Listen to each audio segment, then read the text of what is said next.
What's up, Packer fans? Welcome back to Cheesehead Talk. I'm Tramel, and I'm back here today with another video.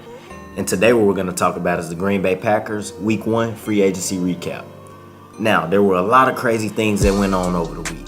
We will definitely get into all of that in this video. Now, the official day to sign free agents was on Wednesday, March 14th, and a lot of teams started their offers early that morning. The Green Bay Packers were one of those teams. I woke up early in the morning and I saw reports that we had interest in wide receivers Sammy Watkins and Allen Robinson.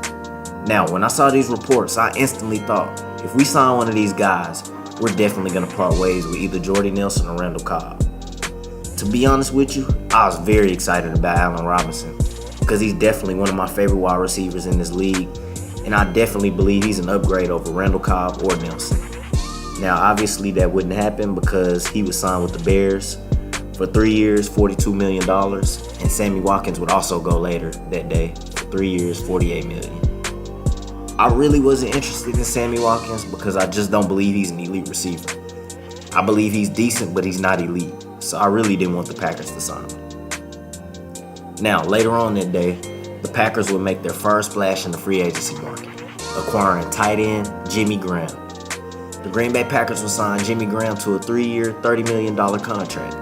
Now, like I said in the previous video, I would love to have Jimmy Graham, but he would have to come at the right price. I believe $10 million a year is a decent price. It's not too high and it's not too low. I believe we've acquired a very good tight end who's still elite in my opinion.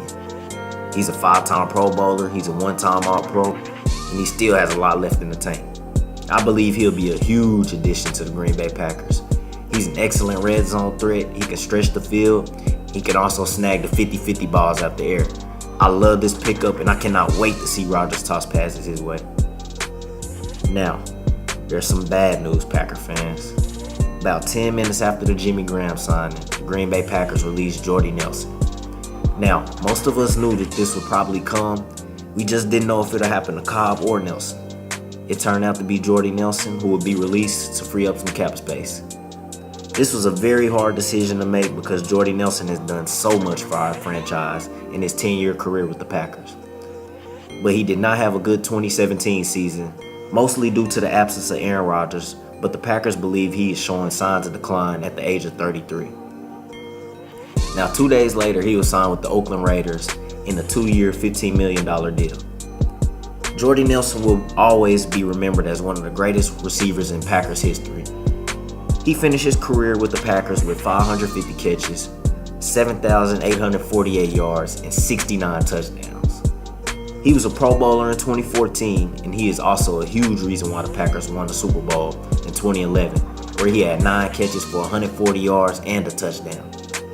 Jordy Nelson, you'll definitely be missed. This is a sad time for Packer fans, and we just want to tell you thank you for all your hard work and everything you've done for this franchise. Now, a few hours later that day, the Green Bay Packers will sign defensive end Muhammad Wilkerson. This is definitely my favorite free agent signing. Like I said in the previous video, I knew Wilkerson would sign with the Packers because he had a dinner with the Packers staff a week prior to the free agency signing week. He's also reuniting with his former defensive coordinator, Mike Pettin. Wilkerson wanted to be in Green Bay all along, and I believe he will be very great in Green Bay. This is a huge addition to our defensive line. It's going to be extremely hard to run on our D-line this year, and also we should definitely generate more pressure on quarterbacks. Now, a few days later, the Green Bay Packers will sign cornerback Kyle Fuller from the Chicago Bears. The Chicago Bears would have 5 days to match this offer, or Fuller will become a Green Bay Packer. Unfortunately, the Bears will match the offer in the next hour, and Fuller will remain with the Bears for 4 years, $56 million. It's a bittersweet moment because we forced our division rivals to overpay and spend more money than they expected on Fuller.